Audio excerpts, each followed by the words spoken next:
Hello everyone. Here I'm discussing one of the most important chapter of partnership, that is change in profit sharing ratio or reconstitution. Reconstitution और change in profit sharing ratio का question है, ये आपको कैसे पता चलेगा? आपको question में 2 रेशियोज दी होंगी, एक ओल्ड एक न्यू।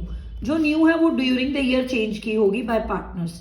समझ जाना, ये change in profit sharing ratio का क्वेश्चन है, ठीक है। जब भी ये चैप्टर आता है, अगर 2 रेशियोज दी हैं तो हम चाहे सेक्रीफाइसिंग निकालें चाहे गेनिंग निकालें, इट डिपेंड्स अपॉन यू, ठीक है। ये आपके विश पे है, आप कौन सी निकालनी चाहते हो। बस रिमेंबर इट। मैंने बड़ी वीडियोस में आपको सेक्रीफाइसिंग और गेनिंग का फॉर्मूला बताया है। इसको मैंने आपको सन बोला है, इसको मैंने आपको GNO बोला है, इजीली लर्न हो जाता है, ठीक है। एब्रीवेट करके ओल्ड माइनस न्यू। बस इस चैप्टर को करते हुए ध्यान में रखना कि अगर आप सेक्रीफाइसिंग निकाल रहे हो, जो पार्टनर माइनस में आ गया, नेगेटिव हो गई जिसकी रेशो, वो गेनर होगा। और जिसकी आप अगर गेनिंग निकाल रहे हो तो जो नेगेटिव में आया वो सेक्रीफाइजर हो जाएगा। ये आपका पहला पॉइंट। सेकेंड पॉइंट ये याद रखना कि इसमें आपको रेशो नहीं बनानी, पार्टनर्स को फ्रैक्शन में रखना है। सपोज 3 पार्टनर है ABC, ठीक है। अगर आप इनकी सेक्रीफाइसिंग निकाल रहे हो, इसकी 1/10 आ रही है, ठीक है, इसकी 2/10 आ रही है, इसकी 1/10 आ रही है। आप 1:1 रेशो नहीं बनाओगे, आप ऐसे ही फ्रैक्शन में क्वेश्चन करोगे। जिस पे भी आपने रेशो लगानी है ना, 1/10, 2/10, 1/10, रिमेंबर इट। इस चैप्टर में आपने रेशो नहीं बनानी, फ्रैक्शन में ही रहने देना है रेशो को, ठीक है। चाहे आप सेक्रीफाइसिंग निकालो चाहे आप गेनिंग निकालो। इस चैप्टर की एक इंपॉर्टेंट एडजस्टमेंट एंट्री या सिंगल एंट्री वर्ड लिखा हो, gaining to sacrificing partner, gaining to sacrificing partners. याद रखना, इसे एडजस्टमेंट एंट्री बोलते हैं, या सिंगल एंट्री अगर बोला हो तो यही एंट्री होगी। अब ये एंट्री कहां कहां एप्लीकेबल होती है और कहां कहां ये रेशियो एप्लीकेबल होती है, देखो ध्यान से समझना। रिजर्व एक्यूमुलेटेड प्रॉफिट, या बैलेंस शीट की लायबिलिटी साइड पे जो आपको रिजर्व दिए होते हैं उन्हें एक्यूमुलेटेड प्रॉफिट्स रिजर्व बोलते हैं। जैसे general reserve, reserve fund, P&L का credit balance, WCR investment reserve, ठीक है। ये IFR। आफ्टर एडजस्टमेंट लेनी है ये दोनों। अगर इनके रिगार्डिंग कोई एडजस्टमेंट है पहले वो करो तो डिस्ट्रीब्यूट करना। अगर एसेट साइड पे आपको क्यूमुलेटेड लॉसेस होते हैं, P&L बैलेंस, डेबिट वर्ड लिखा होता है, एडवर्टीजमेंट सस्पेंस, डेफर्ड रेवेन्यू। अब बड़े ध्यान से, अगर आपको ये रिजर्व्स दिए हैं और बोला है नीचे कि एडजस्टमेंट एंट्री करो या नॉट टू डिस्ट्रीब्यूट या not to disturb the reserve, तो आपकी एंट्री क्या होगी? Gaining to sacrificing.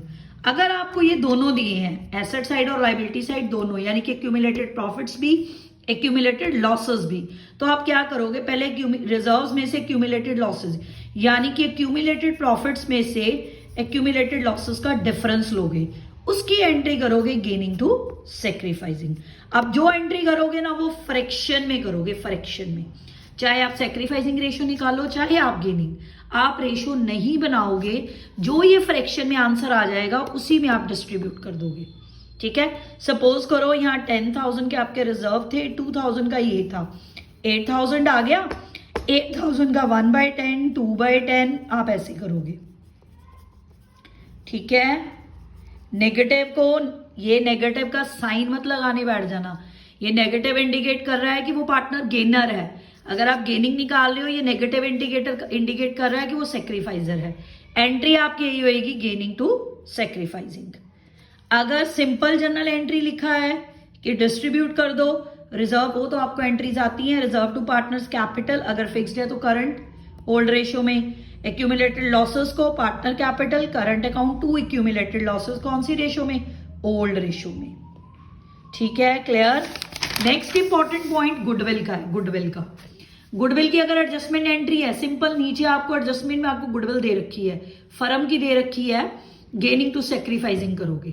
अगर बैलेंस शीट के अंदर है तो उसे हम ओल्ड गुडविल बोलते हैं, उसकी एंट्री होगी partner capital to goodwill old ratio में, ठीक है। गुडविल की मैक्सिमम एडजस्टमेंट में ही दी होती है। अगर एडजस्टमेंट में गुडविल है तो क्या एंट्री होगी? Gaining to sacrificing. इन्हें कॉन्ट्रा एंट्री बोलते हैं, याद रखना, ठीक है। ये कैपिटल अकाउंट में दोनों तरफ डिस्ट्रीब्यूट होगी। जैसे suppose A to B to C है, A गेनर है, BC सेक्रीफाइजर हो गए। आप कैपिटल अकाउंट क्या बस कैसे बनाओगे? ठीक है, देखो कैसे बनाओगे आप कैपिटल अकाउंट। ABC, ABC तीनों के बना लिए।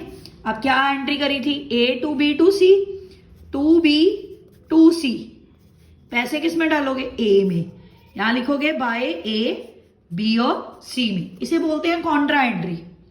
ठीक है, इसे कॉन्ट्रा एंट्री की तरह पोस्ट कर देना, अगर रिजर्व की होगी तो भी ऐसे ही पोस्ट होगी। रीवैल्यूएशन सेम बनता है, capital same, balance sheet same. अगर उसने किसी चीज को बोला है कि उसे डिस्टर्ब नहीं करना या डिस्ट्रीब्यूट नहीं करना, जैसे रिजर्व, वो same as it is balance sheet में आ जाएंगे, उसकी आप कॉन्ट्रा एंट्री भी करोगे और वो फिगर बैलेंस शीट में अपेयर भी होगी। ठीक है, जैसे उसने रिजर्व, जनरल रिजर्व को बोल दिया नॉट टू डिस्टर्ब, आपने एंट्री कर दी गेनिंग टू सैक्रिफाइसिंग, फिर उसको आप बैलेंस शीट में एज इट इज भी लिखोगे। ठीक है, रिमेंबर इट। अगर उसने किसी भी रिजर्व को डिस्ट्रीब्यूट करने से मना करा है, आप उसकी गेनिंग टू सैक्रिफाइसिंग एंट्री करोगे, बैलेंस शीट में वो फिगर एज इट इज आएगी। अगर ये आप थोड़े से पॉइंट लर्न कर लोगे, रिकॉन्स्टिट्यूशन कंपैरेटिवली बहुत ईजी हो जाएगा। ठीक है, इस वीडियो को ध्यान से देखना और सारे पॉइंट्स को कंसीडर करना while doing the question of reconstitution. Thank you very much.